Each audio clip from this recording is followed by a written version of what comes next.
All right. So, good evening. You know, um, doesn't, you know, what was I going to say? I was going to say it doesn't take much to come on here, just kind of, in the evening, your bedclothes, t shirt, or whatever, no makeup on, or whatever. You know, I'm not diva style. Anyway, with that said, good afternoon, good evening, everybody. Good evening. Um, as promised, I wanted to come on here and talk about Oprah's Life class again. And I appreciate the views that I got on the video that I did yesterday.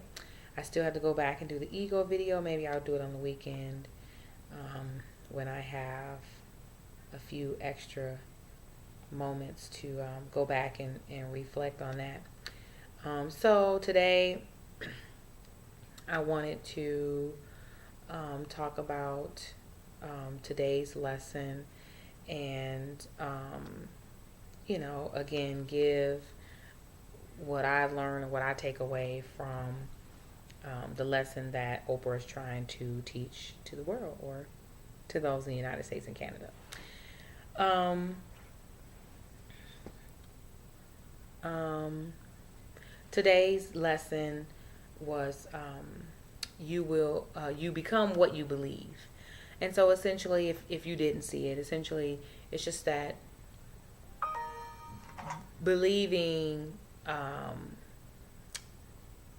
believing who you are or what you're destined to be will definitely manifest in your life and allow you or afford you the opportunity to actually be that, to become that.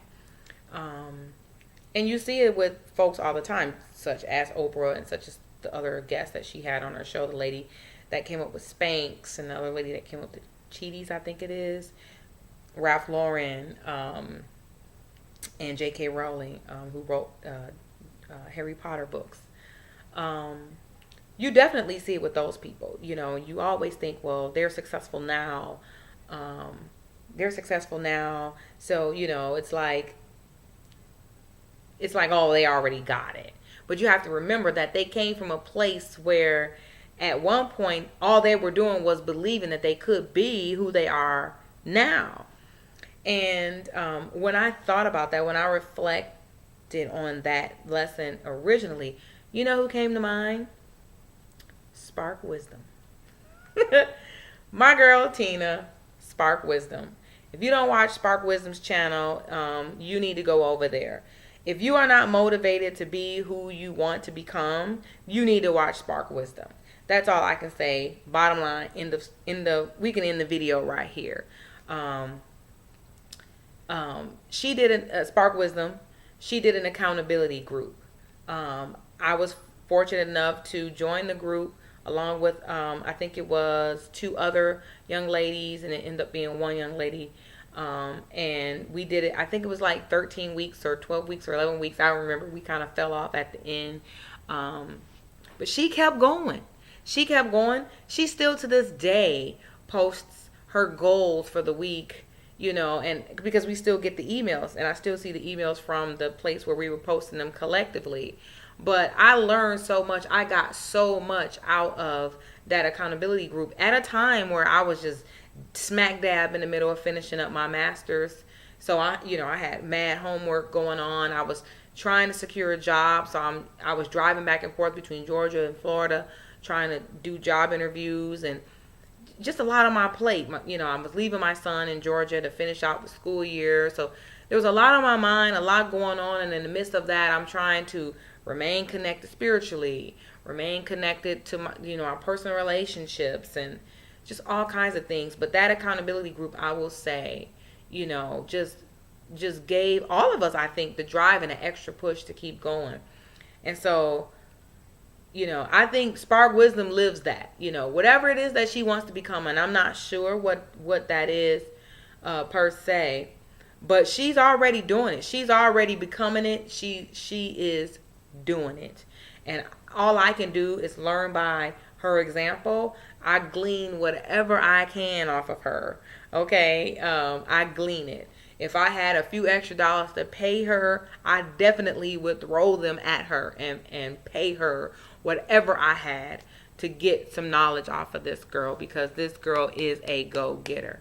Enough about Spark Wisdom. If you don't know that channel, you need to go there and you will be energized. But you actually do become what you believe in life. And a few quotes that I wrote down. Let me look at it here. Let me move this over.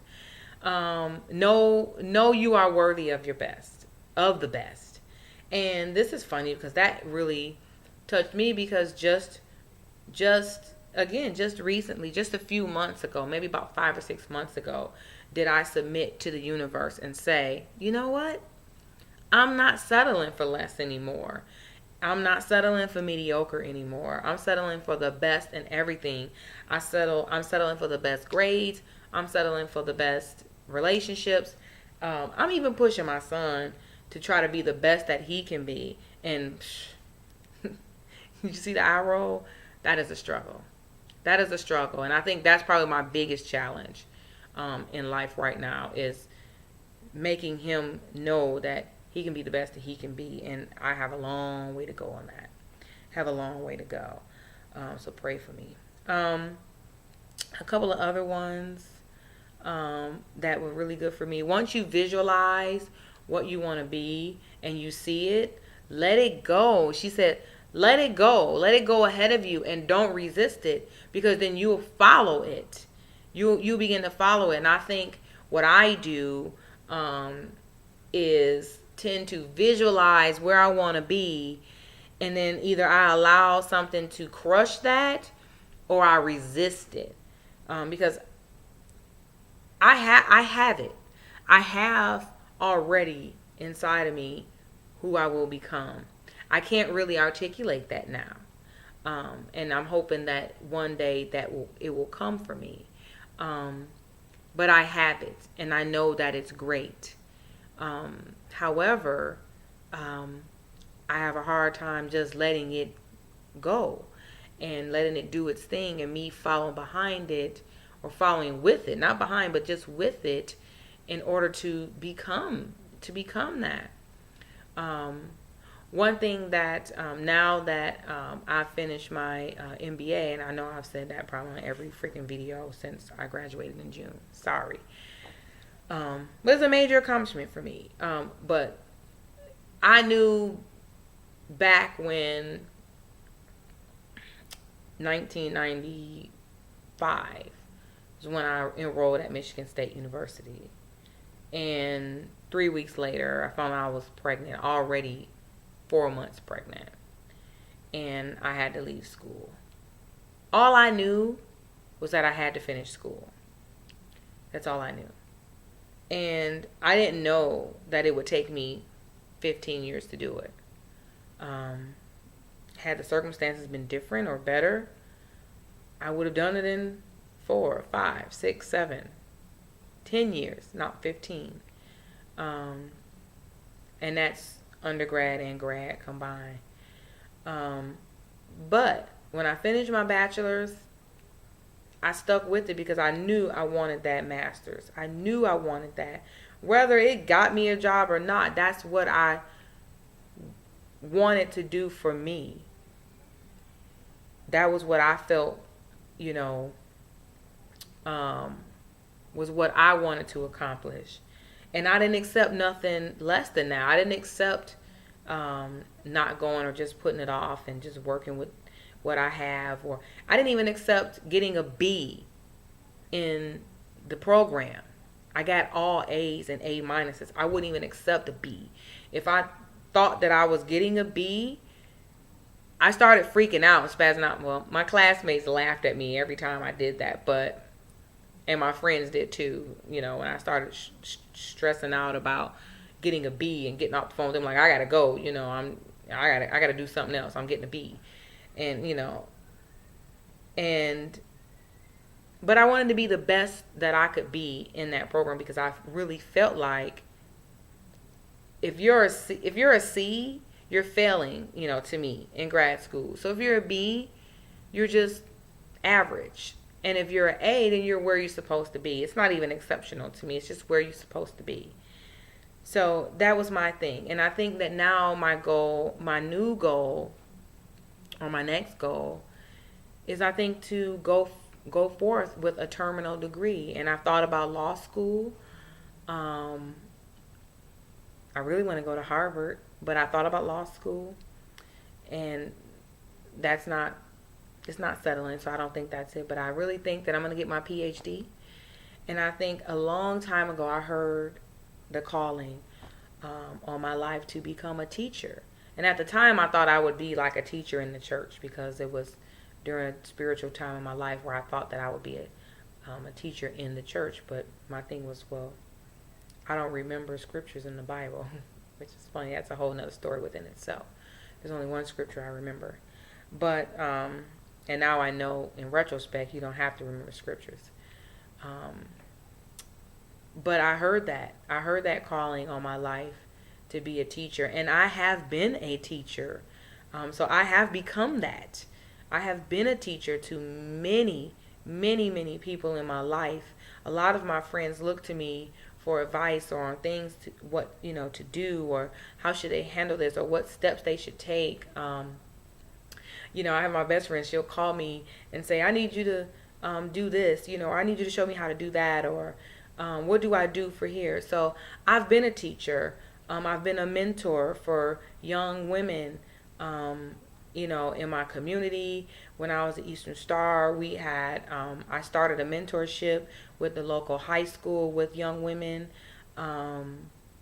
We gave away book scholarships to young children. My goddaughter, since I had her since she's 11, you know, she's blossomed into a beautiful woman now, with, you know, married and with children now. And I know I don't look that old. I don't want to hear it. I'm not that old. But I got her. I was young, but I got her. And I learned through that whole experience, through my 20s, and I'm half my 30s. You know, I'm halfway between 30 and 40.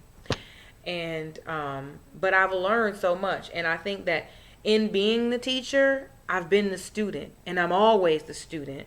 And that's why that hit me so hard yesterday, that, students get the hardest test. You know, the best students get the hardest test, because I'm always a student. I'm always in student mode, and I'm always teaching it back. That's the way that I learn, is by teaching it back. And so many people come in my life, have come in my life, even in the last 5 to 6 months, that I have learned so much from, and learned so much about myself from, that it's just been awesome. So, I'm still finding out who I am to become. And I can see myself in academia. I can see myself at a university giving back to those young ladies that have children that are struggling to get through school, and they need that extra push or that extra word of encouragement. I can see that. I can see myself opening up a program for children that age out of foster care, or young women who age out of foster care, and don't know how to go about getting into college, or taking the next step, or writing a resume. I can see myself being a mentor, or having a mentorship program for, all of them are centered young women, right? Young women in, you know, with children, or who are homeless. I can see all of that. I can see it. I can see that vision. So there it is. I guess I'll just put it out there, right? You just witnessed it. I'm wondering why this is curling up right here. Never mind. But I can see all of that. So I'll leave you with this last piece. You are worthy of happiness, peace, and love. Believe it. And that is the truth. I am worthy of happiness, peace, and love. I believe that. Do you believe it? Say it to yourself. And you have a good evening. Peace out. See you tomorrow.